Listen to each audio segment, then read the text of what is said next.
Kemudian para pemirsa rahimakumullah, kemudian karena ketinggian asrornya, ya, karena ketinggian asrornya, Thariqah Tijani mendapatkan tantangan yang sangat berat. Akan tetapi Syekh radhiyallahu anhu sudah dipersiapkan oleh Allah untuk menjawab semua tantangan yang ada. Karena Thariqah Tijani adalah mubtalan bil ingkar. Jadi Thariqah Tijani diuji dengan keingkaran. Sama dengan Islam diingkari. Jadi kalau sudah berbicara Islam dan berbicara Nabi Muhammad SAW, nama-nama beliau, ya, nama Rasulullah sudah tercantum dalam kitab-kitab terdahulu. Bahkan ya sahabat-sahabatnya juga dijelaskan di kitab-kitab terdahulu. Sampai digambarkan dalam Quran, ya mereka mengenal Rasulullah laksana lebih mengenal Rasulullah daripada anaknya sendiri. Saking tahunya bagaimana Rasulullah, cuma mereka tidak tahu asal-usul kelahiran Rasulullah. Mereka nyangka akan lahir dari keturunan bangsa Bani Israel. Setelah Rasulullah lahir, ternyata dari bangsa Arab. Maka orang Israel yang tadinya kalau mau perang, bahkan dalam urusan yang lain bertawassul kepada Rasulullah, akhirnya mereka mencabut itu, tidak mau tawassul lagi, karena ternyata Rasulullah orang Arab. Bahkan diperangi Rasulullah SAW. Termasuk juga dalam Thariqah Tijani, orang-orang yang tadinya dari Thariqatus Sufiyah sudah mendapatkan kabar tentang Syekh Tijani. 600 tahun sebelum lahir, sudah ada yang memberi nama dengan nama Abul Abbas, yaitu Syekh Muhyiddin Ibnul Arabi. Jadi Rasulullah bertahun-tahun sejak zaman Nabi Musa di kitab Taurat, di kitab Zabur, di kitab Injil, sudah ada nama Rasulullah di situ. Tapi setelah lahir, ternyata dari keturunan Bani Ismail, turunan Nabi Ismail, maka Rasulullah diingkari oleh orang-orang Yahudi khususnya. Dan sampai dengan kiamat, Yahudi dan Nasara memusuhi Islam dan memusuhi Rasulullah SAW. Ya, sampai sekarang ada yang menggambar Nabi dengan cara yang tidak sopan dan lain sebagainya. Saking kebencian mereka kepada Rasulullah SAW. Termasuk juga bagaimana nasib Thariqah Tijani. Jadi dari kalangan Ahlus Sunnah, kalau Wahabi kita tidak heran. Jadi kalau Wahabi ingkar dengan Tijani, tidak mengherankan, karena Wahabi tidak menerima adanya Thariqah. Dari kalangan Sunni sendiri, ya, ulama-ulama besar yang kategorinya aulia pun juga yang ingkar dengan Thariqah Tijani itu banyak. Kenapa? Yang memang karena Tijani ditakdirkan oleh Allah mubtalan bil ingkar. Diuji kebenarannya, diuji keagungannya, diuji kedahsyatannya dengan banyak diingkari orang. Akan tetapi Allah mengutus orang-orang yang ya mempunyai martabat tinggi di sisi Allah, termasuk juga mempunyai ilmu yang sangat tinggi di hadapan Allah Subhanahu wa taala. Sehingga ya semua pengingkaran-pengingkaran itu patah dengan sendirinya. Ya contohnya yang paling akhir di antara pengingkaran-pengingkaran itu, Wahabi Indonesia menerbitkan majalah. Kantor pusatnya di Bogor, di Ciamas. Lupa namanya saya. Kalau nggak salah Al-Islam atau apa. Intinya majalah itu punya Wahabi. Dan di antara isinya, dan ini hampir ya, ada ikhwan, karena dua suami istri ini berasal dari PKS. Ya, yang PKS condong kepada Wahabi. Ya, bahkan ya ikhwan ini tadinya sempat bertengkar hebat dengan bapaknya sendiri, karena bapaknya Tijani, anak ini Wahabi. Yang akhirnya ya Allah memberikan petunjuk, akhirnya dia masuk Tijani.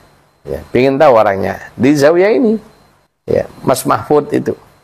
Mahfud itu sampai tengkar dengan bapaknya, dan bapaknya mengambil Thariqah melalui Syed Idris Iraki, karena bapaknya ya 23 tahun, ya lebih dari 23 tahun di Mekah, dan dia lahir di Mekah. Mahfud itu lahir di Mekah. Cuma setelah gede dikirimkan ke Jakarta tinggal bersama kakeknya, kemudian besar di Jakarta. Dalam perjalanannya akhirnya dia bergabung dengan PKS, menjadi kader PKS. Ya karena seperti itu, dan di PKS itu banyak dari kalangan Wahabi, akhirnya dia terpengaruh dengan paham tersebut dan ya ingkar dengan thariqah, sampai bertengkar dengan bapaknya, pertengkaran yang hebat. Ceritanya panjang. Jadi para ikhwan, jadi thariqah Tijaniyah diingkari, mubtalan bil ingkar. Kemudian di majalah di Bogor itu, ya, suami istri sama-sama PKS nih asalnya, kader, ya sudah kader, bukan orang hanya pengikut, kader. Tiba-tiba dia istrinya, ya buka lemari kitab, lemari buku, ada majalah yang diterbitkan di Ciamas Bogor itu, di antara isinya Nokta Hitam thariqah Tijaniyah. Kemudian yang kedua, jadi ada dua artikel di majalah itu, satu Nokta Hitam, yang kedua adalah Fitnatut Tijaniyah. Judul aslinya Fitnatut Tijaniyah, yang ditulis oleh Syekh Ali Tantawi dari Syria, yang mana nama korannya itu, nama majalahnya Asyarqil Awsat, ya koran Timur Tengah. Di situ ditulis artikel tentang bagaimana thariqah Tijaniyah menurut pandangan mereka orang-orang Wahabi. Tapi kayaknya Syekh Ali Tantawi ini bukan Wahabi penuh kayaknya, dia masih, kalau dengar namanya ya orang Sunni juga. Tapi banyak walaupun Sunni yang menentang. Termasuk Syekh Zaini Dahlan, itu yang nulis kitab Wuduhud Dalail, yang intinya menentang thariqah Tijaniyah. Dan kitab Wuduhud Dalail ini diterjemahkan ke dalam bahasa Madura, disebar di Muktamar NU di Situbondo tahun 84 kalau nggak salah. Ya, itu yang bikin rame di kalangan NU pada saat itu, karena memang banyak dari kalangan NU yang i'tirad, yang menolak dengan thariqah Tijaniyah. Jadi Muktamar 84. Sehingga ketika saya masuk tahun 86 masih merasakan. Bahkan juga ya pengajian-pengajian kita pada saat itu, ya di mana mubalik handalnya, yang pertama yang keras, ya kalau ceramah Kiai Badri Masduki, guru saya yang ngasih talqin takdim pada saya. Kemudian yang sangat halus bahasanya, termasuk suaranya juga, Kiai Muhlas Ahmad Wazi. Dan beliau ya kalau berbicara, ya dia dengan tidak terlalu banyak dalil Quran dan sunnahnya, tapi melogikakan dalil-dalil yang ada, yang tadinya hanya pokoknya percaya secara dogma, tapi begitu dijelaskan sama beliau, ini menjadi perkara ya seperti barang nyata kayak di depan mata. Itu saking jelasnya keterangan dari Kiai Muhlas ini, sehingga orang-orang yang menolak sulit. Kemudian ketika Idul Khatmi tahun 87, karena saya masuk 86, 87 ada Idul Khatmi di Buntet Cirebon. Jadi ada seorang kiai dari Kuningan, namanya Ki Husain Muhammad, yang ternyata dia liberal. Itu mengungkap ya kesesatan thariqah Tijaniyah menurut dia. Ternyata apa? Sumbernya diambil dari kitab, judulnya At-Tijaniyah, yang ditulis oleh orang Wahabi. Dan isinya adalah memotong-motong apa yang ada di Jawahir, sehingga terkesan salah, terkesan menyesatkan. Akhirnya diluruskan oleh guru kita, Kiai Badri Masduki, dalam perdebatan yang sangat sengit pada saat itu di Buntet Cirebon. Ketika selesai sesi pertama menjelang duhur, dan setelah duhur ada sesi kedua untuk perumusan hasil musyawarah tersebut, hasil diskusi. Maka Husain Muhammad langsung ngibrit, langsung masuk mobil. Saya ngelihat ya mobilnya warna coklat, ada ini kremnya. Kemudian dia masuk mobil, pecinya itu sampai miring begini. Jadi dalam diskusi pecinya sampai miring-miring begini. Ya. Karena dia begitu sengit mengatakan Tijaniyah itu sesat, disamakan dengan Syekh Muhyiddin Ibnul Arabi dengan akidah hululnya, ya menurut mereka begitu, disamakan dengan Al-Jili, disamakan dengan Al-Hallaj, yang ya terjadi keluar dari lisannya satu hat itu, ya, Syekh Tijani disamakan dengan itu. Kemudian ya dari situlah dia berkesimpulan Tijani ini thariqah yang sesat di depan para muqaddam. Hebat kan keberaniannya. Nah, tapi ya itulah, akhirnya dibantai habis sama Ki Badri. Sampai dibilang begitu, sampean bisa baca kitab apa enggak? Digituin. Ya bisa saya ini. Tapi kok kayak gitu bacanya? Antum membaca kitab dengan dipotong-potong. Antum membaca Jawahirul Ma'ani diambil potongan-potongan seperti fawailul lil musallin. Jadi neraka untuk orang-orang yang sholat. Tidak dilanjutkan ayatnya. Itulah yang ada dalam tulisan sampean. Coba ya sampean nulis begini, coba lihat di Jawahir, diambil di Jawahir, beliau bawa, nih baca, sama enggak dengan yang sampean tulis? Akhirnya dia buka, ini sumber saya, kitab At-Tijaniyah, tapi yang ditulis orang Wahabi. Ya, akhirnya terbongkar, ya karena sudah terbongkar kedoknya, terbongkar sumbernya yang memang dia salah ngambil. Entah apa maksudnya, yang jelas ya memojokkan sangat dengan thariqah Tijani.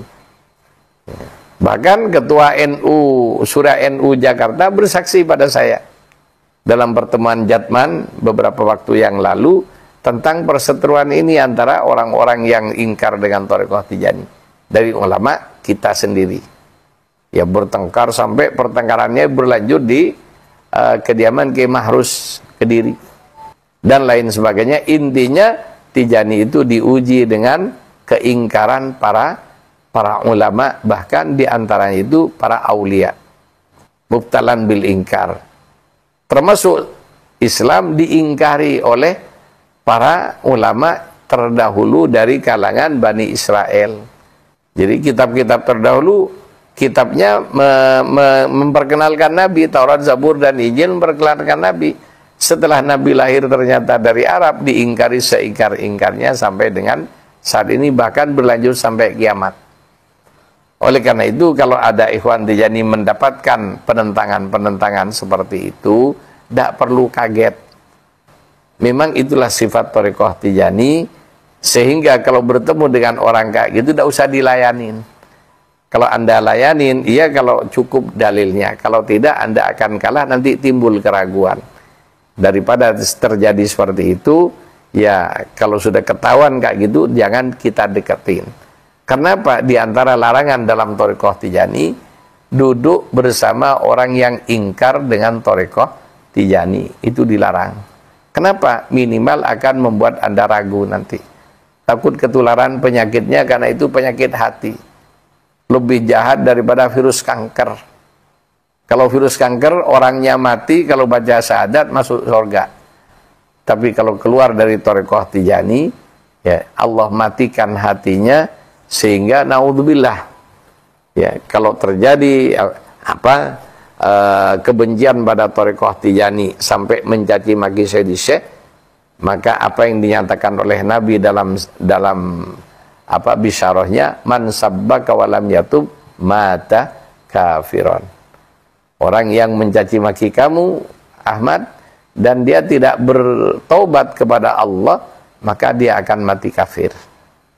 Naudzubillah.